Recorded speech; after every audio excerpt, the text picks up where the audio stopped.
캠핑, 이것만 알면 당신도 전문가. 첫 번째 시간입니다.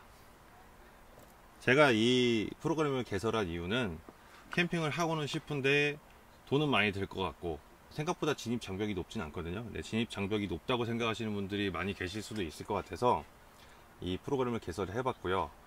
제목은 거창하게 당신도 전문가가 될 수도 있다 라고 말을 했지만, 전문가가 별거 있습니까? 한 분야에서 오랫동안 파다 보면은 그게 바로 전문가라고 생각을 합니다.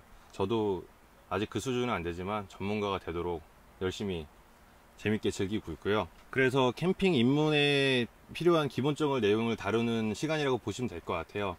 처음부터 제가 장비를 좀 소개를 해드리려고 구상을 하고 있었는데, 일단은 장비보다는 어떤 마음가짐으로 입문을 해야 되고, 범위가 넓잖아요, 캠핑이란 것도. 그러다 보니까 내가 좀 몇 가지는 고려를 하고 선택을 한 다음에 그 다음에 장비에 대한 구매를 해도 늦지 않을 것 같다고 생각이 들어서, 장비보다는 일단 제가 알고 있는 지식이라고 하기에는 대단한 건 아니지만 제가 경험하면서 느껴본 것들, 그런 거를 정리를 해서 설명을 드리려고 합니다.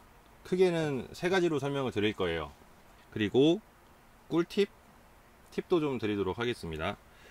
자, 저는 결혼한 지 12년이 됐어요. 첫째가 내년이면 초등학교 6학년 되고, 둘째도 초등학교 입학을 합니다. 아이들이 많이 크죠. 제 나이는 아이들에 비하면 많지 않다고 느낄 수도 있는데, 어쨌건 첫째가 5살 때 캠핑을 시작을 했습니다. 캠핑을 시작을 했고, 아이한테 어떤 좋은 환경을 경험해 주기 위해서, 저도 어릴 때 아버지 따라 낚시 갔던 기억이 있는데 그때가 한 5살 때쯤 됐던 것 같아요. 그래서 제 아이에게도 비슷한 경험을 좀 추억을 쌓아주고 싶어서 시작을 했고요. 다니다 보니까 좋을 때도 있는데 힘들 때도 많아요. 왜냐면 아이들을 챙겨야 되고 뭔가 장비를 챙겨야 되고, 그래서 시작한 게 백패킹이었고, 백패킹은 가족과 함께 갈 수도 있지만 보통 혼자만의 시간을 보내는 경우가 더 많거든요. 유부남이지만 어떻게 허락을 받고 백패킹을 갈 수 있는지, 이런 것까지 설명을 좀 드리도록 하겠습니다. 말씀드리고 싶은 내용은 많은데 이 머릿속에서 정리가 안 돼가지고 스크립트를 좀 작성을 했어요. 그래서 요거를 보면서 설명을 드릴 테니까 좀 이해를 해 주시고요. 자, 첫 번째입니다. 종목을 정해라. 종목이라고 하면은, 캠핑은 어떻게 보면은 엄청 큰 상위 카테고리 개념이죠. 캠핑의 종류는 크게 두 가지로 나누면은 오토 캠핑이 있고 백패킹이 있습니다. 줄여서는 오캠, 백팩이라고 말을 하기도 합니다. 자, 오토 캠핑이 뭐냐? 자동차와 함께하는 야영 방식이고요. 편의시설이 갖춰진 캠핑장이 주 장소가 되겠죠. 오토 캠핑 같은 경우는 입문자에게 적당하고, 뭔가 맛있는 걸 해먹거나 쉬러 가는 휴양을 주 목적으로 합니다. 단 이동수단이 꼭 필수로 있어야 되는데요. 일반적으로 승용차, 그 외에 좀 깊게 가면은 트레일러도 장만을 할 수도 있고, 카라반도 있고, 캠핑카, 차가 없다면 오토바이나 자전거로도 많이 이용을 합니다. 자전거로 다니는 것도 자전거 캠핑이라고 해서 따로 말을 하기도 하는데, 어쨌든 제가 봤을 때는 오토 캠핑에 가깝다고 볼 수 있어요. 짐이 많거나 나는 일반 캠핑장보다는 사람이 많이 안 다니는 오지를 간다, 그러면 사륜차는 필수입니다. 오프로드나 이런 데가 워낙 많기 때문에 사륜차를 이용을 해야 되고, 승용차로도 가볍게 다닐 수 있고, 스타일에 따라 트레일러도 끌고 다니고, 캠핑카, 카라반 다니는데, 이런 말이 있어요. 튜닝의 끝은 순정이다. 결국에는 오래 다닐수록 손이 덜 가고 간단한 방식을 선호하게 돼요. 저도 마찬가지고, 처음엔 캠핑은 바베큐지 하면서 숯불도 피우고 고기도 구워 먹고 이랬는데, 다니다 보면은 숯 피우는 것도 귀찮고 그거 뒤처리하려면 손이 엄청 많이 가거든요. 지금은 나오면은 고기는 먹고 싶으니까 그냥 작은 코펠에 삼겹살 몇 점 먹고 소고기 몇 점 먹고, 그냥 이게 전부예요. 근데 이게 정답은 아닐 수 있습니다. 제 스타일은 그렇다는 거예요. 참고해 주시고요. 오토 캠핑을 하다 보면은 아무래도 차에 싣고 다니다 보니까 이 부피, 짐의 부피에 대한 거를 크게 고려를 안 하게 돼요. 그래서 차에 실을 수 있을 만큼 보통 싣고 다니는데, 그렇게 하다 보면은 무겁고 크고 이왕 가는 건데 예쁘게 지내고 싶잖아요. 사진도 좀 찍어야 되고, 감성 소품이 많이 늘게 됩니다. 오캠에서는 입식과 좌식으로 나뉘는데요. 입식은 의자, 테이블 이런 것들을 많이 챙겨야 돼서 아무래도 짐 양이 좀 늘겠죠. 하지만 장점은 장소의 제약을 크게 받지 않아요. 바닥이 파쇄석이든 모래든 잔디든 진흙밭이든 어차피 의자에 앉아서 테이블에 놓고 생활을 하기 때문에 제약을 많이 받지 않고, 좌식은 눈에 보이는 장비는 아무래도 줄겠죠. 의자도 필요 없고 테이블도 그냥 낮고 작은 거 정도면 되고, 아니면 그냥 바닥에다 뭐 쟁반 이런 것 놓고 사용해도 되니까. 하지만 눈에 보이는 건 줄지만 바닥에 앉아서 생활을 해야 되는 만큼 바닥 냉기 차단에 신경을 많이 써야 됩니다. 비닐 깔고 방수포 깔고 발포 매트 깔고 또 뭐 담요도 깔고 전기 매트도 깔고 뭐 깔아야 될 게 많죠. 이렇게 좀 완벽하게 바닥 공사를 잘 해야 안락하고 즐겁게 보낼 수 있고요. 좌식인데 바닥을 대충 하면은 이건 서 있지도 못하고 앉아 있지도 못하고 정말 힘든 시간이 될 수 있습니다. 그래서 입식으로 할 건지 좌식으로 할 건지 요거를 꼭 선택을 먼저 하셔야 되고, 다음은 백패킹에 대해 설명을 할게요. 백패킹은 짊어지고 나른다는 뜻입니다. 1박 이상의 야영 장비를 배낭에 챙겨서 다니는 여행을 말하는데요. 여기서 주의할 점은 비박이란 말 사용 많이 하시죠. 비박은 독일어입니다. 비바크. 이 발음이 맞는지 모르겠는데 비바크라고 해서, 이거는 백패과는 좀 다른 개념이에요. 등산을 하는데 텐트가 있으면 그거는 비박이 아닙니다. 텐트를 사용하지 않고 우리나라는 잘 없지만 동굴이나 바위 이런 지형지물, 나무 같은 거를 이용해서 하룻밤을 보내는 거고요. 타프나 비닐 같은 이런 바람막이 천막을 사용하는 것까지는 비박으로 칩니다. 이 방식은 이런 여행 개념보다는 난 장거리 종주 산행을 해야 돼. 장거리 종주는 하루에 뭐 20km, 뭐 많으면 30km 막 이렇게도 걸어요. 그렇게 걷는데 산을 넘고 다니다 보니까 하루 만에 하기는 쉽지 않거든요. 그런 경우는 짐도 줄여야 되고, 텐트는 산행에 있어서 엄청난 무게 부담을 주기 때문에 짐을 줄이자는 차원에서 이런 비닐, 쉘터라고 하는 비닐 같은 거를 챙겨 다녀서 그냥 거기서 하룻밤을 보내는 겁니다. 다음 산을 넘기 위해서. 그래서 이거는 백패킹이란 여행 개념하고는 좀 다르고, 종주 산행에서 짐을 줄이게 하는 방식이기 때문에 비박이란 표현은 맞지 않습니다. 어르신들은 비박이란 표현을 많이 쓰세요. 근데 그거는 잘못된 표현이고, 이렇게라도 좀 전파를 해서 새로 입문하시는 분이 비박이라는 잘못된 표현을 쓰지 않도록 설명을 드리고 있는 겁니다.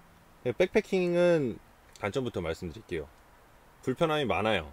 편의시설을 갖춰진 곳에 가는 게 아니고 산이나 섬이나 들이나 뭐 이런 데 가기 때문에 날씨에 영향을 많이 받습니다. 그래서 불편할 수 있는데, 조용한 곳에서 시간을 보내거나 나는 자연과 좀 더 가까이 하고 싶다, 나는 먹는 거 이런 거보다는 산에 가서 새소리도 좀 듣고 벌레 소리도 좀 듣고 이런 걸 원한다, 그럴 때는 백패킹이 맞습니다. 백패킹의 좋은 점은 산을 예로 들면은 야경, 산 위에서 내려다보는 도심 야경이 꽤 멋지거든요. 그런 걸 즐길 수 있고, 텐트 풍경이라고 하죠. 텐트 여럿이 이렇게 쳐놓고 그 어두운 곳에서 랜턴을 켜놓고 사진을 찍으면은 정말 멋있습니다. 사진 찍지 않아도 그냥 보는 것만으로도 좋아요. 관광객가 없다면 별도 많이 볼 수 있고, 시즌에 따라서 은하수도 관찰을 할 수 있습니다. 우리나라 같은 경우는 기후가 예상할 수 없기 때문에 쉽지 않은데, 날씨가 맑은 날, 하늘이 맑고 특히 달이 없는 날에는 은하수도 보실 수 있어요. 그리고 장소의 제약이 없습니다. 산이나 들이나 섬이나 내가 배낭을 메고 가고 싶다면은 그곳이 바로 백패킹 장소고 백패킹이 돼요. 백패킹에서는 필수적인 조건이 배낭이 있어야 됩니다. 아무래도 배낭이 있어야 거기다 먹을 걸 놓고 잠잘 거, 옷 이런 것들을 챙길 수 있으니까 배낭이 있어야 되고, 산 같은 경우는 배낭이 없으면 올라가기 힘들기 때문에 필수적인데, 꼭 산이 아니고 그냥 이런 오지 같은 데나 섬 같은 데 가겠다, 섬은 그냥 캐리어 들고 가셔도 돼요. 캐리어도 좋고, 아니면 그냥 다른 가방, 어쨌든 가방 안에 넣을 수 있는 야영 장비를 챙길 수 있는 사이즈의 가방이면은 제약은 없습니다.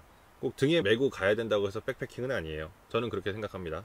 백패킹은 작고 가벼운 장비로 무게와 부피를 최소화해야 돼요. 아무래도 어디서 1박을 보낸다는 거는 생각보다 꽤 필요한 물품들이 많을 수 있기 때문에 최대한 작고 들고 다녀야 되기 때문에 가벼운 걸로 무게, 부피를 최소화해야 되고요.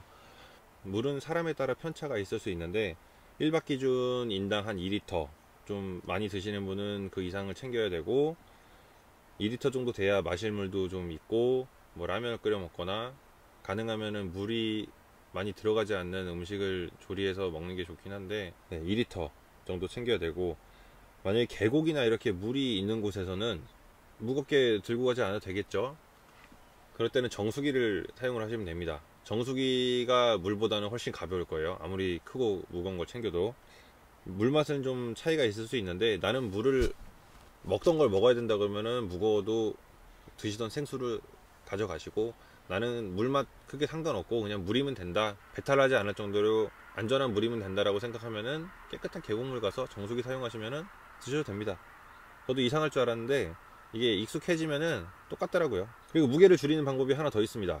LNT, 흔적을 남기지 않는다라는 몇 가지 수칙이 있는데요. 그 중에 하나가 지역 경제에 발전을 하거든요.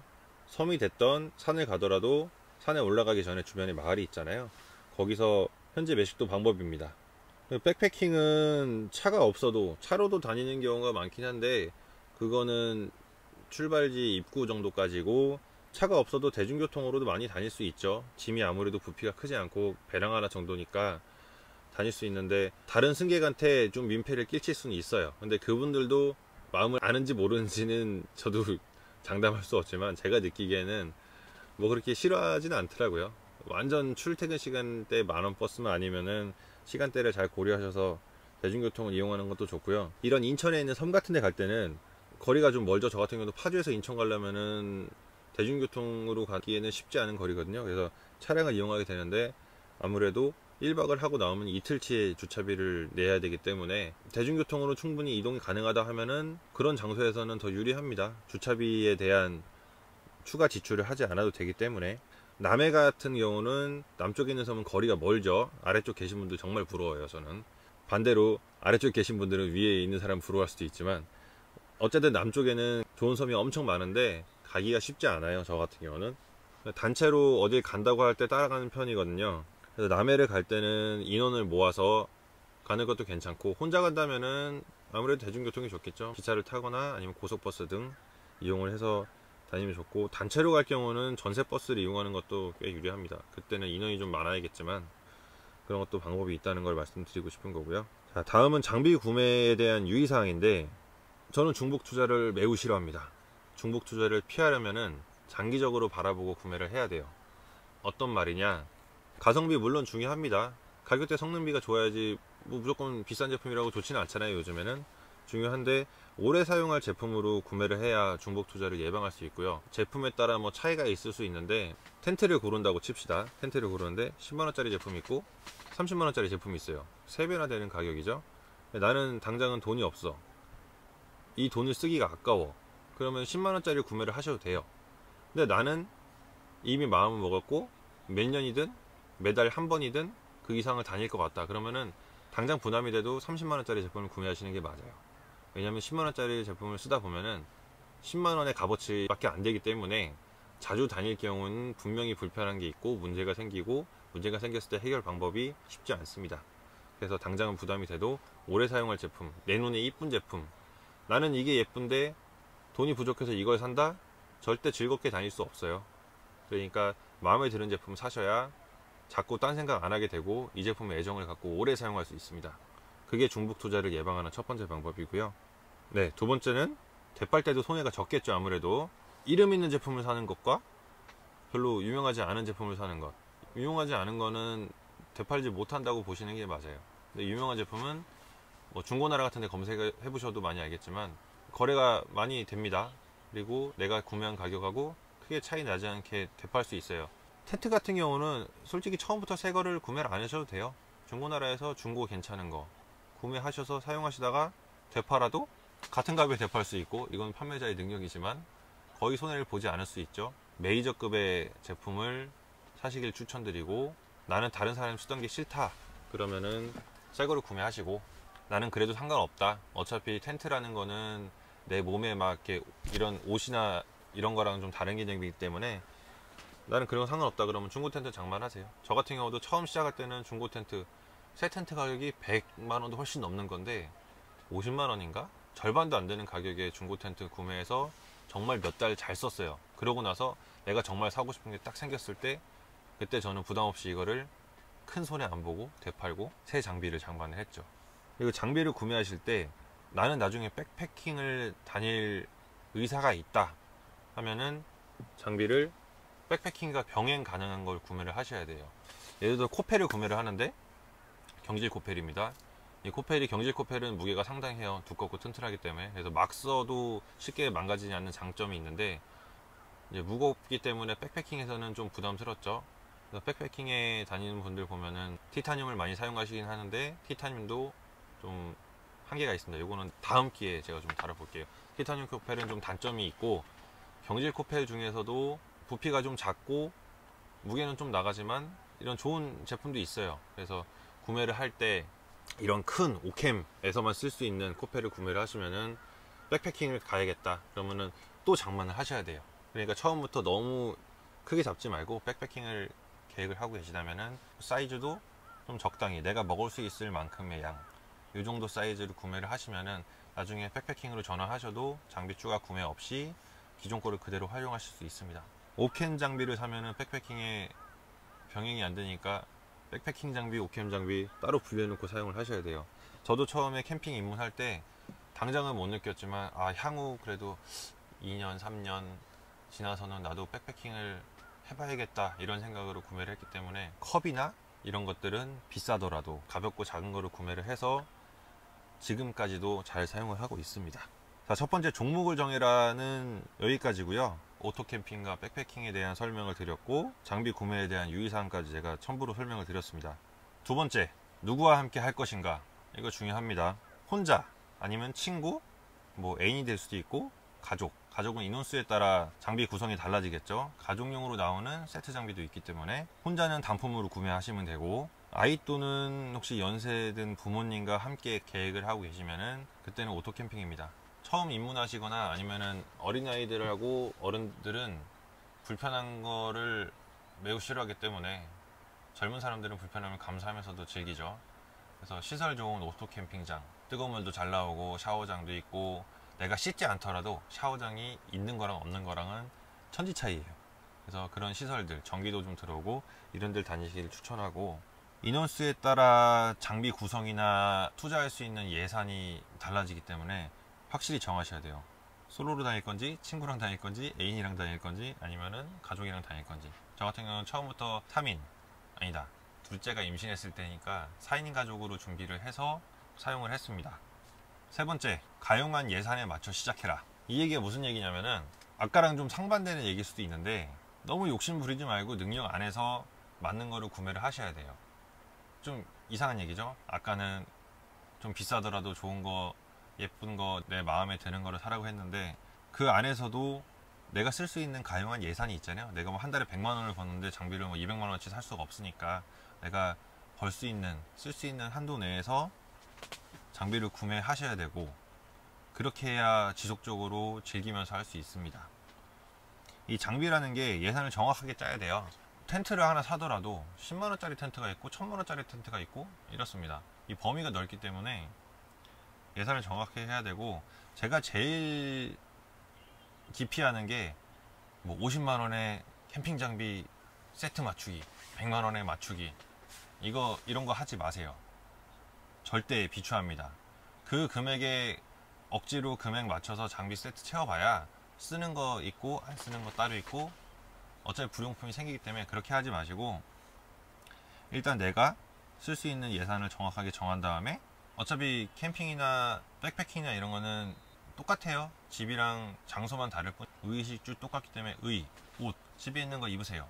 처음부터 비싼 아웃도어 브랜드 사지 않으셔도 됩니다. 먹어야죠. 먹어야 되니까 수저, 그릇, 뭐 냄비, 가스레인지, 브루스타 집에 다 있잖아요. 그런 거 들고 나가세요. 그런 거 들고 나가서 사용하시다가 나중에 안목이 좀 높아지면은 그때 장비를 구매하셔도 늦지 않습니다. 가능하면 집에 있는 것들을 많이 활용을 하시고요. 텐트나 이런 건 집에 있는 게 활용이 안 되잖아요. 그거는 어쩔 수 없이 구매를 해야 되니까, 앞서 말씀드린 것처럼 중고 텐트를 구매해서 가볍게 해보는 것도 괜찮고, 렌탈 서비스도 많이 있거든요. 그런 걸 이용해 보셔도 괜찮아요. 어쨌든 장비는 좀 아쉬운 대로 시작을 해야 됩니다. 처음부터 다 맞춰서 하려고 하면은 돈도 많이 들 뿐더러, 이 장비가 나한테 필요한 건지 필요 없는 건지도 모르는 상태에서 시작한다는 거는 정말 바보 같은 짓이에요. 그러니까 불편하더라도 일단 가보세요. 가보고, 내가 생각하기에는 집에 있는 거랑 다 해서 이렇게 왔는데, 이거 하나 있으면 좋겠다. 뭐 예를 들어서 집에 있는 전구를 챙겨왔어. 돈을 아끼겠다고 전구를 챙겨왔는데 전구를 달아서 썼어. 근데 텐트 안에 불을 밝히잖아요. 근데 난 밖에서 놀고 싶어. 근데 이거를 끌고 나가려면 불편하거든요. 예를 들어서 말씀드리는 거예요. 그럴 땐 휴대용 랜턴이 생각이 나겠죠. 그때 장만을 하세요. 내가 필요하다고 느꼈을 때. 그래야 더 잘 활용할 수 있고 불용품이 생기지 않습니다. 저 같은 경우는 매달 1회씩 캠핑을 나갔거든요. 가족이랑 한 달에 한 번 캠핑을 가고, 캠핑을 가서 우리가 즐기면서 불편함을 느꼈던 것 많겠죠. 처음에 부족하기 시작을 했으니까 그 많은 것 중에 리스트를 적어서 그 순위별로 다달이 하나씩 구매를 했어요. 매달 캠핑 나갔다 오면은 이번에는 이거 사야지, 그 다음 달 가면은 이거 사야지. 이런 다달이 결혼하고 신혼부부 때 어느 정도 혼수를 갖춰오지만 완벽하진 않잖아요. 그럼 비슷합니다. 다달이 살림 장만하는 그런 재미도 캠핑에서 느낄 수 있어요. 아마 해보시면 알 겁니다. 이 세 가지를 크게 말씀드렸고요. 그 외에 팁이라고 부가 설명을 드리면은, 텐트나 타프 설치는 생각보다 어렵지 않아요. 처음에는 어렵다고 느낄 수도 있는데, 인원수에 따른 사이즈가 있잖아요. 2인용, 3인용, 4인용 뭐 이렇게 있는데 비슷합니다. 거의 설치 방식이 비슷해서 하나 쳐보시면은 나 이 텐트 안 쳐봐서 처음 봐서 모르는데가 아니라 해보시면은 똑같아요. 폴 어차피 대부분 보면은 폴대라고 하거든요. 알루미늄으로 된 긴 텐트 안에 설치하는 뼈대를, 폴대가 대부분 이렇게 X자 크로스로 거의 연결이 되고, 여기서 추가적으로 위에 하나 더 붙거나 아니면은 사이즈가 4인용이다 그러면은 이 두 개로 지탱하기 힘드니까 양쪽에 부가적으로 폴이 더 생기겠죠. 그래서 기본에서 크게 차이 나지 않기 때문에 비슷하고, 타프도 마찬가지예요. 그냥 우리 천막이라고 생각하면 돼요. 이렇게 뭐 천막이 있는데 공간을 만들려면은 뭔가로 천막을 띄워야 되잖아요. 폴대 양쪽에 두 개 띄우고, 두 개를 띄우면은 옆으로 죽는 공간이 많으니까 그럴 때는 양쪽에 길이가 더 짧거나 똑같은 폴을 세우면 공간이 그만큼 많이 생기겠죠. 공간이 많이 뜨면은 뜬 만큼 출입이 자유로울 수 있지만 또 주변 사람들한테 노출이 많이 되니까 이거는 내가 어느 방향으로 어떻게 든다될 것인지 좀 고려를 해서 설치를 하시면 되고, 생각만큼 어렵지 않습니다. 몇 번 해보시면은 다 알 거예요. 잘 모르시면은 유튜브에 보면은 설치 방법 많이 있잖아요. 저도 나중에는 그것까지 생각을 하고 있는데, 일단은 요 기본적인 것들에 대한 걸 어느 정도 끝내고 새로운 프로그램으로 좀 계획을 하려고 합니다. 좀 쉽게 설치할 수 있는 팁이 있다면은, 스킨 끝부분에 있는 컬러와 폴 끝부분에 표시된 컬러를 맞춰보시면 돼요. 같은 색깔에 위치한 곳에 폴대가 결합되는 구조거든요. 정말 쉽죠?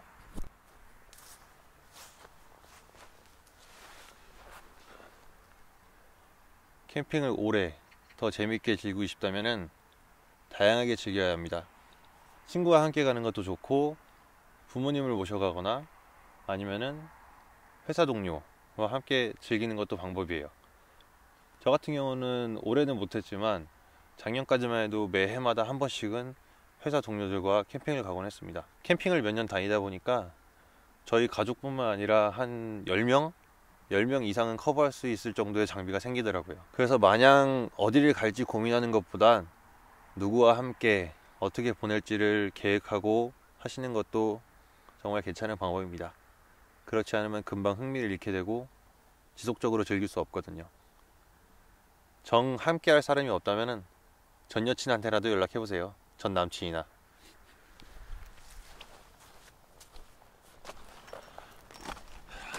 그럼 유부남은 어떻게 하자고요? 저도 유부남입니다.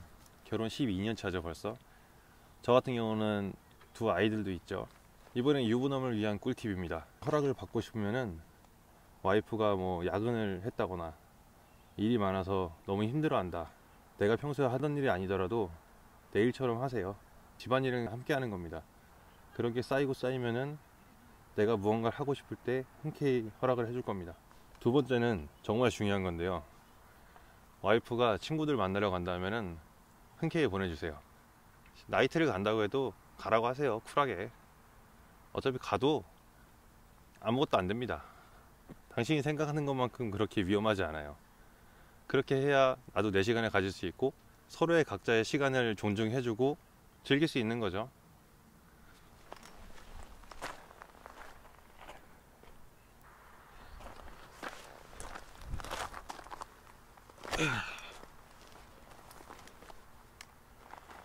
여기까지 캠핑 입문에 필요한 내용들을 말씀드렸고요. 제가 말씀드린 내용을 바탕으로 충분히 고민을 해보시고 결정하신 다음에 다음 영상을 봐주시면 감사하겠습니다. 다음 영상은 1편에서 다루려고 했다가 미뤄진 캠핑 입문에 필요한 제일 기본적인 장비들을 소개해 드릴 거고요. 제 활동 소식은 인스타그램, 페이스북, 블로그에서도 확인하실 수 있습니다. 시청해 주셔서 감사드리고 다음 영상에서 뵙겠습니다.